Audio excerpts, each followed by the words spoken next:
hidayah serta inayahnya, kita semua dapat berkumpul di sini dalam keadaan sehat walafiat. Tak lupa salawat serta salam tetap kita limpahkan kepada junjungan kita Nabi besar Muhammad SAW, karena atas syafaatnya lah yang dapat menyelamatkan kita di hari akhir kelak. Sebelumnya, saya ucapkan beribu-ribu terima kasih kepada Bapak dan Ibu Guru karena telah meluangkan waktunya untuk acara pada pagi hari ini, yaitu diseminasi budaya positif yang merupakan serangkaian kegiatan pada program kegiatan pendidikan calon guru penggerak yang sedang kami jalani. Sebelum memulai acara ini, perkenankan saya memperkenalkan diri terlebih dahulu, meskipun sudah kenal. Saya di sini Siti Miladia beserta partner saya Ibu Pinarsi akan menyampaikan tentang budaya positif. Jadi di sini di sekolah kita ini ada dua calon CGP, dua CGP yang sedang mengikuti pendidikan calon guru penggerak yang nantinya mudah-mudahan dapat membawa perubahan yang lebih baik lagi di sekolah kita. Jadi langsung saja, di sini tema pada pagi hari ini yaitu budaya positif. Sebelum melanjutkan ke inti, saya ada ice breaking untuk Bapak Ibu semuanya, yaitu permainan atau game. Yuk senyum selama 30 detik. Oke Bapak Ibu, boleh disilakan untuk berdiri semuanya. Jadi Bapak Ibu boleh berhadapan dengan teman di sebelahnya. Dan akhirnya Bapak Ibu akan melihat, memandang teman yang ada di depan Anda.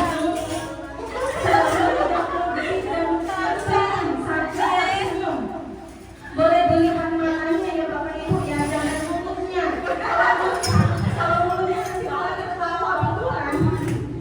Jadi ini kita mulai dengan senyum supaya aura di ruangan ini menjadi lebih positif.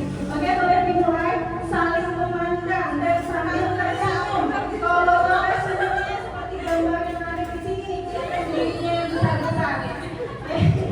1, 2, 3. Oke, kalau kalian ya Bapak Ibu, gimana senyumnya? Kelihatan segini. Jadi yang teman di depannya sudah memperlihatkan aura positifnya. Apakah teman yang ada di depannya itu tuh cantik atau ganteng? Atau jangan-jangan ada jerawatnya?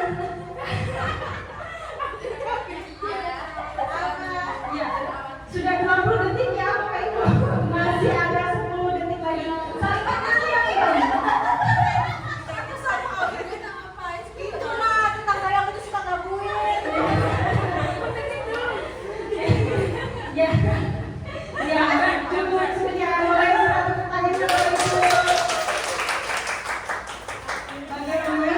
Sudah senyum semuanya? Sudah bahagia semuanya? Sudah memancarkan aura positifnya? Ya, kalau begitu saya lanjutkan ya Bapak Ibu ya. Nah, di sini ada kesepakatan forum diseminasi. Jadi saya meminta untuk pada kegiatan hari ini kita yang pertama saling menghargai, yang kedua menjadi pendengar yang baik, yang ketiga HP dalam keadaan mode silent, yang keempat tetap duduk tenang dan izin ketika hendak keluar ruangan, berpakaian rapi dan sopan, angkat tangan sebelum berpendapat, dan yang terakhir boleh makan dan minum dengan tenang. Ada yang mau menambahkan kesepakatan pada forum diseminasi hari ini? Cukup baik.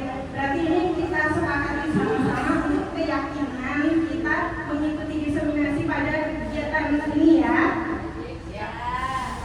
Kalau itu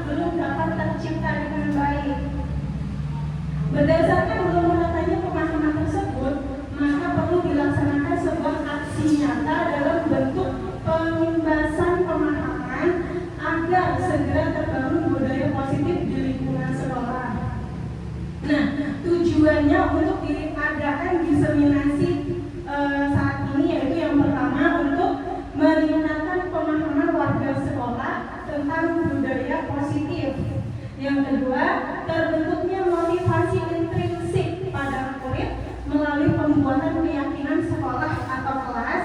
Dan yang ketiga, mewujudkan pembelajaran yang menyenangkan dan berpihak pada murid.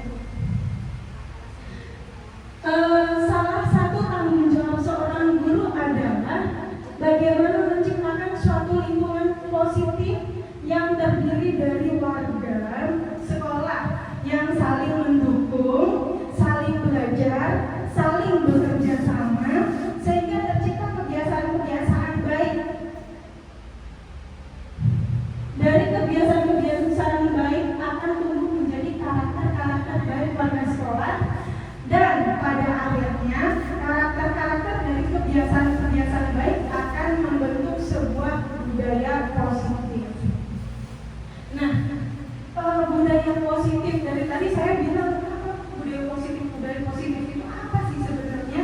Jadi pengertian dari budaya positif ini di sini Bu. Ya, budaya positif itu adalah perwujudan dari nilai atau keyakinan universal yang diterapkan di sekolah. Budaya yang berkembang di sekolah menjadi cermin dari tujuan mulia yang sekolah jalani selama ini. Seorang guru yang baik harus memiliki kemampuan dalam mewujudkan budaya positif di sekolah. Budaya positif tersebut dapat dijalankan dengan menerapkan konsep-konsep inti seperti nih. Nah, jadi sedikit saya simpulkan tentang budaya positif. Budaya positif itu tuh kebiasaan-kebiasaan positif yang kita jalani di sekolah dan nantinya akan menjadi contoh baik untuk rekan-rekan sejawat kita atau murid-murid kita yang nantinya akan menjadi kebiasaan-kebiasaan positif di sekolah kita. Seperti itu ya Bapak Ibu ya. Nah, ini adalah kegiatan-kegiatan yang dapat kita lakukan untuk membentuk budaya positif di sekolah kita. Yang pertama yaitu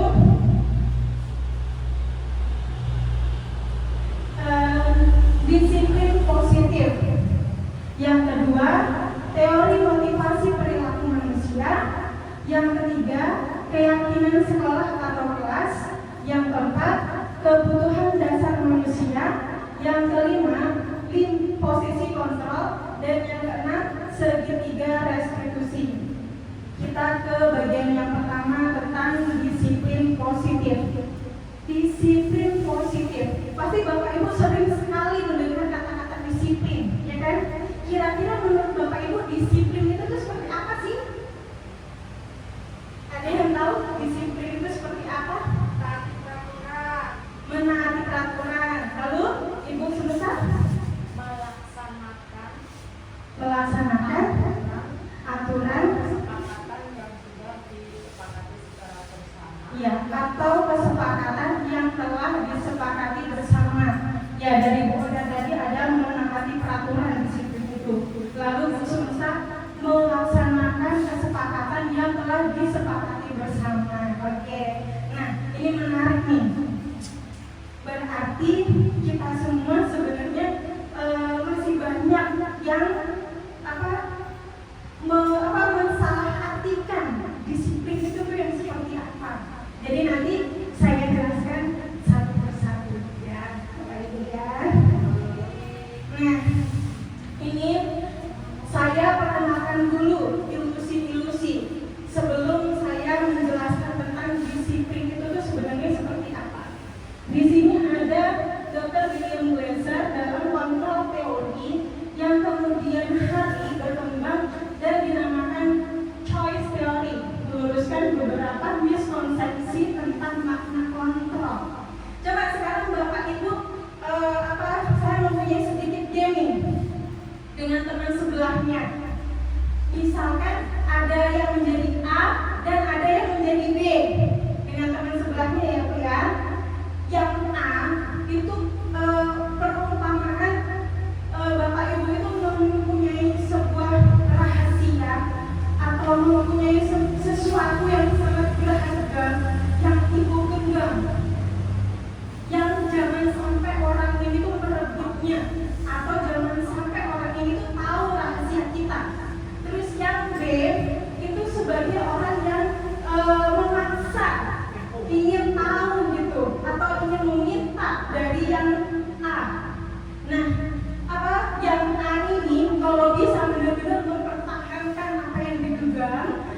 yang baik itu dengan cara apapun harus memperoleh apa yang digenggam oleh si A.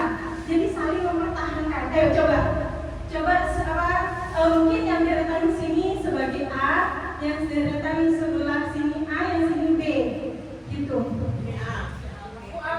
Oh iya, yang sebelah sini A, yang sebelah ya, bukan Bu, dengan teman sampingnya. Ya, misalkan deretan sebelah sini A, sini B, sini A, sini B. Nah, jadi yang A itu mempunyai sesuatu yang sangat berharga, yang sangat rahasia. Jangan sampai orang lain yang tahu, jangan sampai orang lain itu meminta dari kita. Terus yang B itu kalian boleh dengan cara apapun, boleh dengan memaksa, memukul, atau memberikan hadiah supaya si A itu mau melepaskan yang digenggam ini.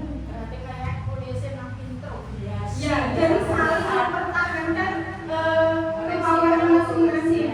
Boleh dicoba? Boleh. Ya, coba. Yang B merayu A.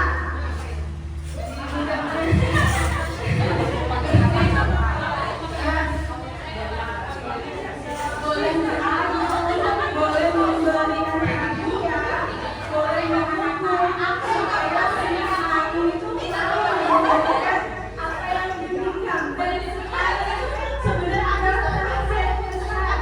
Apa sesuatu yang besar. Oke. Bagaimana? Sudah? Yang A kira-kira bagaimana yang A? Apakah tetap mempertahankan yang digenggam? Kalau yang B bagaimana?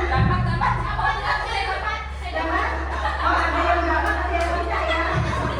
Ya, terima kasih. Nah, ya terima kasih ya Bapak Ibu. Jadi,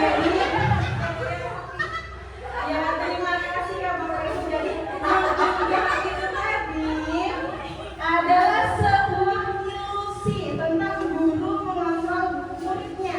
Yang kita yakini selama ini tuh guru dapat mengontrol muridnya kan? Iya kan? Padahal tidak seperti itu. Setiap orang itu mempunyai kontrol diri masing-masing. Jadi setiap orang itu tuh mempunyai kontrol diri masing-masing. Seperti si A ini tadi, dia pun dikasih hadiah dipukul. Tapi kalau misalkan dia nggak mau, dia nggak mau, ya kan? Jadi sebenarnya murid dapat kita kontrol itu karena murid kita itu mengizinkan untuk kita kontrol.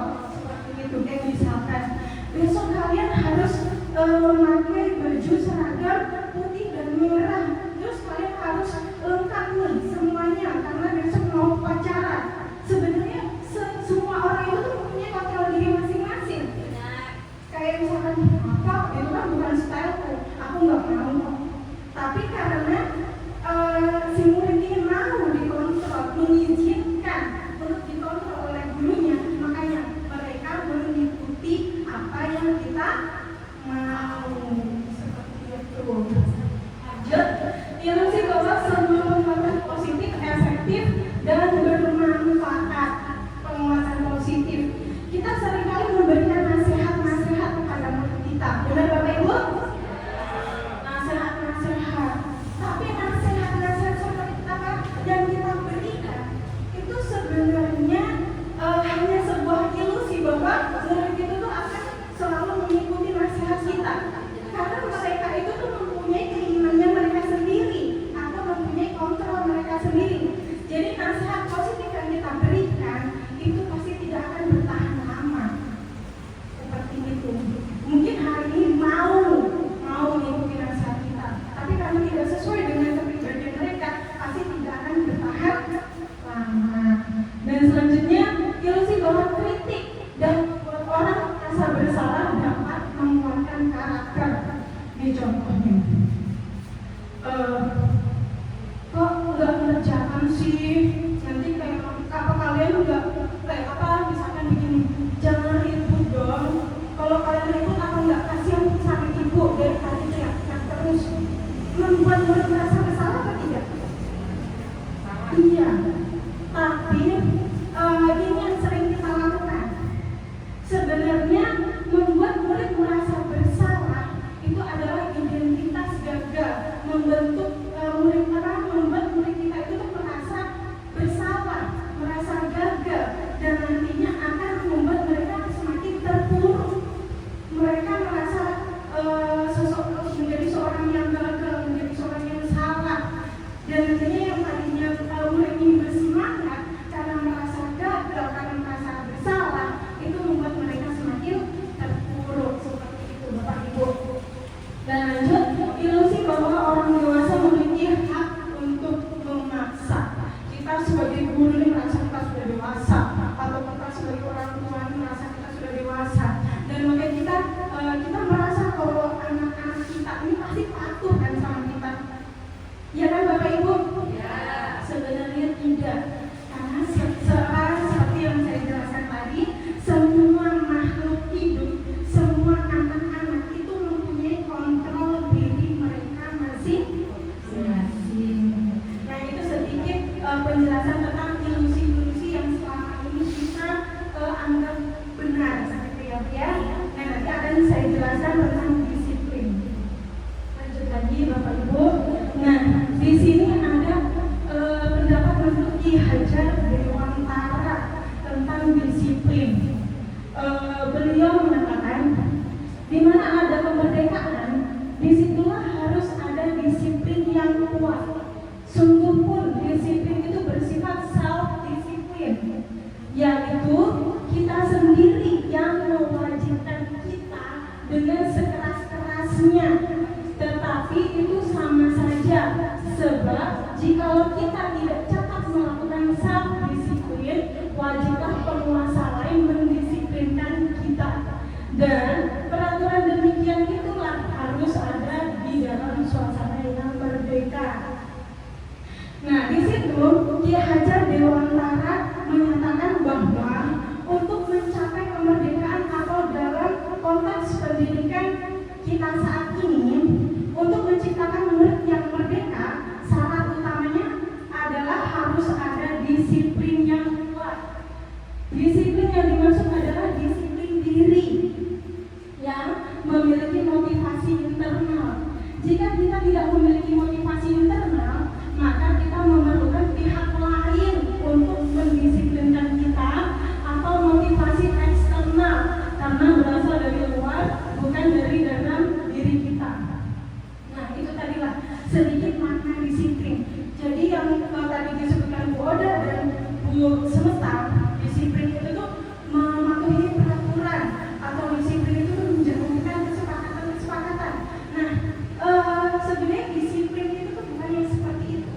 Itu adalah kalau misalkan disiplin karena ingin mematuhi peraturan, berarti itu adalah motivasi eksternal. Dan biasanya motivasi eksternal itu tuh kita menjalankannya tidak sepenuh hati, ya kan Bapak Ibu? Terpaksa, atau tidak akan bertahan lama. Nah, disiplin yang dimaksud di sini adalah self-disiplin, atau disiplin diri yang memang berasal dari dalam diri seseorang itu sendiri, yang memang dari dalam diri seseorang itu tuh meyakini, oh aku tuh harus seperti ini sih. Tapi karena memang dari dalam diri orang itu sendiri, bukan karena adanya peraturan-peraturan yang tertulis atau kesepakatan-kesepakatan yang sudah disepakati. Seperti itu ya Bapak Ibu. Nah, itu sedikit makna positif yang dapat saya sampaikan. Dan selanjutnya di sini tentang disiplin positif. Kalau tadi tentang disiplin, nah sekarang ini apa sih yang dimaksud dengan disiplin positif? Jadi disiplin positif ini merupakan suatu cara penerapan disiplin yang mengajarkan anak-anak bertanggung jawab dan menumbuhkan kesadaran diri berdasarkan nilai-nilai kebajikan. Dalam rangka menciptakan lingkungan positif, salah satu strategi yang perlu kita tinjau kembali adalah penerapan disiplin di sekolah kita. Disiplin diri dapat membuat murid memahami dan menyadari berdasarkan motivasi internal, bukan akibat paksaan, pujian, atau hukuman. Nah, itu tadi. Jadi disiplin positif ini tuh dari motivasi internal, bukan karena dipaksa, bukan karena takut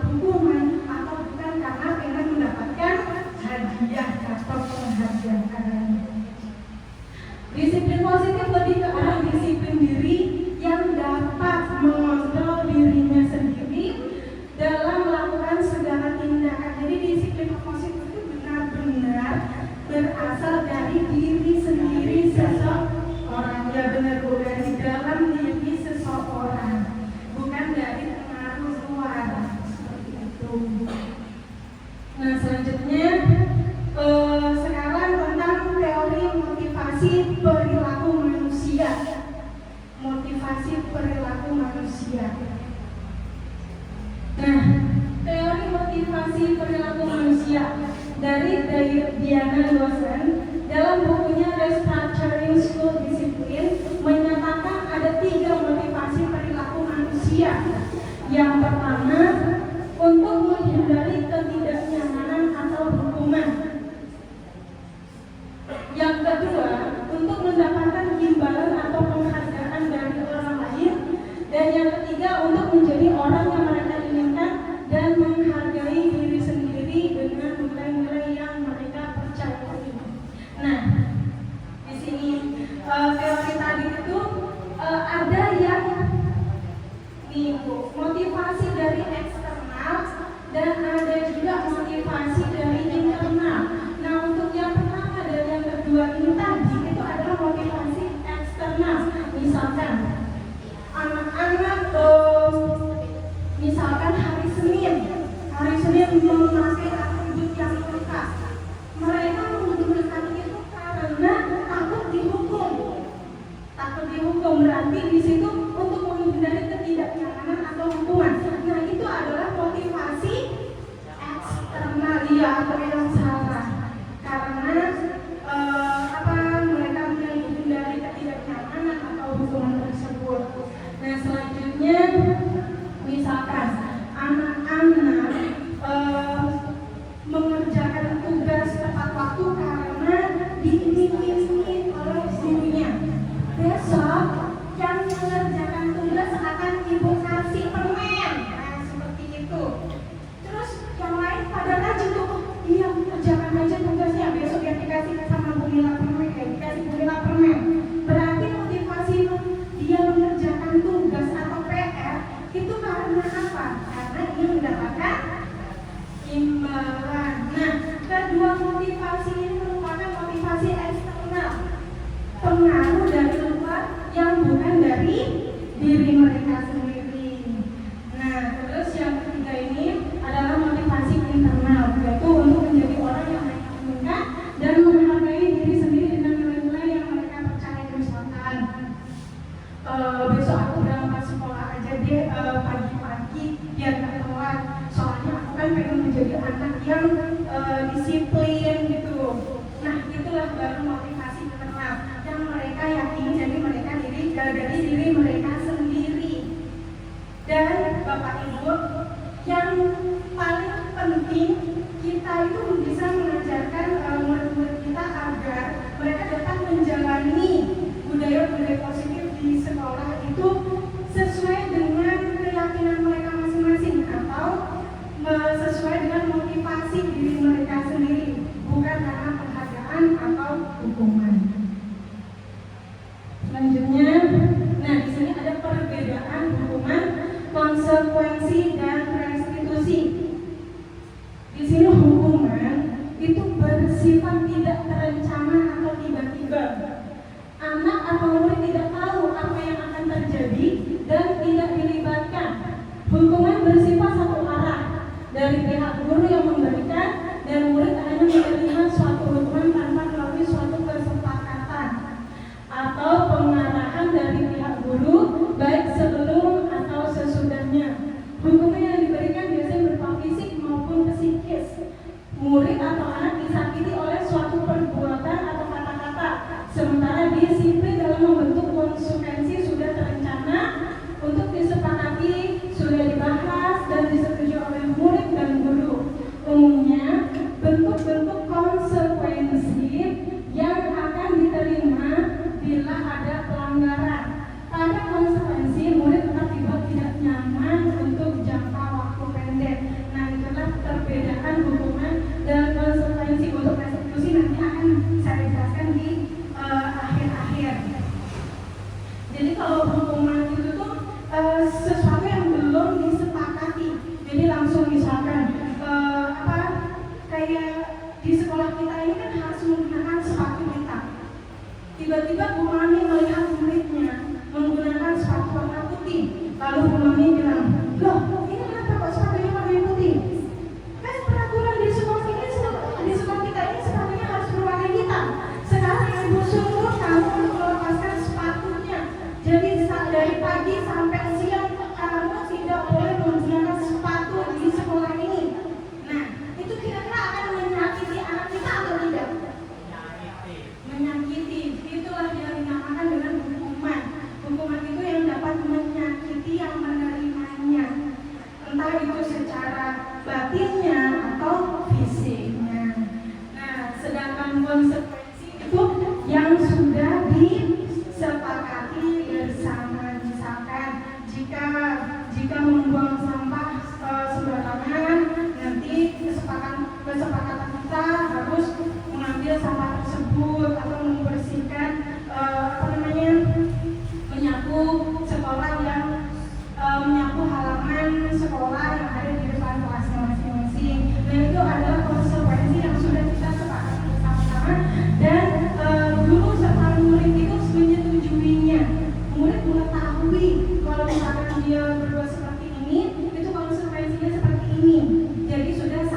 seperti tadi yang saya sebutkan, teori motivasi perilaku manusia itu ada yang menginginkan penghargaan atau hadiah, ada yang karena menghindari hukuman atau supaya nyaman, dan ada dari diri mereka masing-masing. Nah, ternyata ini penghargaan itu tuh dapat menghukum seseorang.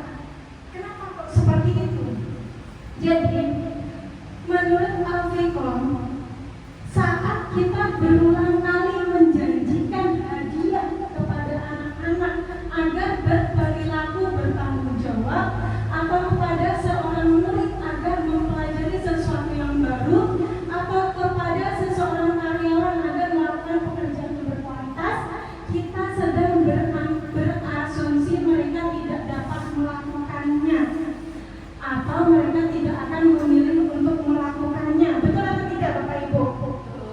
Jadi seperti yang kita lakukan kepada murid-murid kita, saat kita memberikan tugas yang besok harus dikumpulkan atau besok harus dikoreksi, kita merasa nih, wah jangan-jangan nanti kalau aku besok nggak dikerjakan, ya sudahlah, aku kasih ini aja biar anak-anak mau mengerjakannya. Jadi seperti itu. Penghargaan itu merupakan hukuman. Kita seperti meyakini kalau anak-anak ini pasti tidak akan mengerjakan kalau nggak kita kasih hadiah.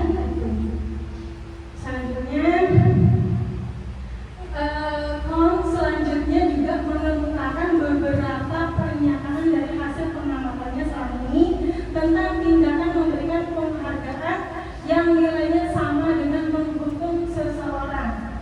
Jadi di penghargaan yang nilainya sama dengan menghukum seseorang. Yang pertama, penghargaan itu pengaruh jangka pendek dan jangka panjang. Maksudnya pengaruh jangka pendek ini seperti apa? Kalau nanti anak-anak tidak dikasih hadiah lagi, nggak mau lagi, ya kan Bu? Selanjutnya, penghargaan tidak efektif. Maksudnya tidak efektif ini gimana?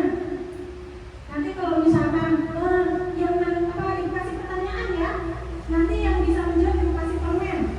Nah, ternyata dia sudah misalkan Ibu Yuna sudah menjawab pertanyaan saya dengan baik, ternyata saya tidak memberikan permen. Jadi kan dia efektif penghargaan.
Keyakinan sekolah atau kelas? Tentunya sebutannya ya. Keyakinan kelas atau keyakinan sekolah atau kelas itu apa? Selama ini kita belum mengenal ya apa itu keyakinan sekolah atau keyakinan kelas. Di sini saya akan menjelaskan. Keyakinan kelas adalah nilai-nilai keselamatan atau kesehatan. Inilah yang kita sebut sebagai suatu keyakinan, yaitu nilai-nilai kebajikan universal yang disepakati secara tersirat dan tersirat, lepas dari latar belakang suku, negara, bahasa maupun agama. Nilai-nilai kebajikan bahwa menekankan pada keyakinan seseorang akan lebih memotivasi seseorang dari dalam. Seseorang akan lebih tergerak dan bersemangat untuk menjalankan keyakinannya daripada hanya sekadar mengikuti serangkaian peraturan tertulis tanpa makna. Murid-murid pun demikian. Mereka perlu mendengarkan dan memahami arti sesungguhnya tentang peraturan-peraturan yang diberikan. Apa nilai-nilai kebajikan dari peraturan tersebut? Apa tujuan utamanya? Dan menjadi tidak tertarik atau takut sehingga hanya sekedar mengikuti serangkaian peraturan-peraturan yang mengatur mereka tanpa memahami tujuan mulianya. Ini keyakinan kelas yang kita dapat materi ini pada pelatihan CPG. Nah, di sini keyakinan kelas kita buka secara bersama-sama antara guru dengan murid. Dengan pembuatan keyakinan kelas diharapkan karena ini dibuat bersama-sama, anak-anak bisa menaatinya. Mereka merasa lebih tertantang karena ini kita yang buat bersama-sama. Dengan kita buat bersama-sama tujuan jadi kita belajar dengan nyaman, anak-anak mengikuti dengan tertib. Itu yang kita harapkan dari pembuatan keyakinan kelas. Keyakinan kelas hendaknya benar-benar bersumber dari kebutuhan murid dalam membentuk budaya positif, menggali hal potensi positif yang dijadikan sebagai landasan keyakinan kelas dan benar-benar dengan sadar dia hidup bersama. Tujuan keyakinan kelas adalah menumbuhkan keterlibatan murid dalam membentuk keyakinan kelas untuk mencapai kelas impian guna pembelajaran yang efektif. Mewujudkan merdeka belajar yang berpihak pada murid. Menciptakan komunikasi segala arah antara murid dan murid. Membiasakan budaya dan disiplin positif. Ini tujuan dibuatnya keyakinan kelas.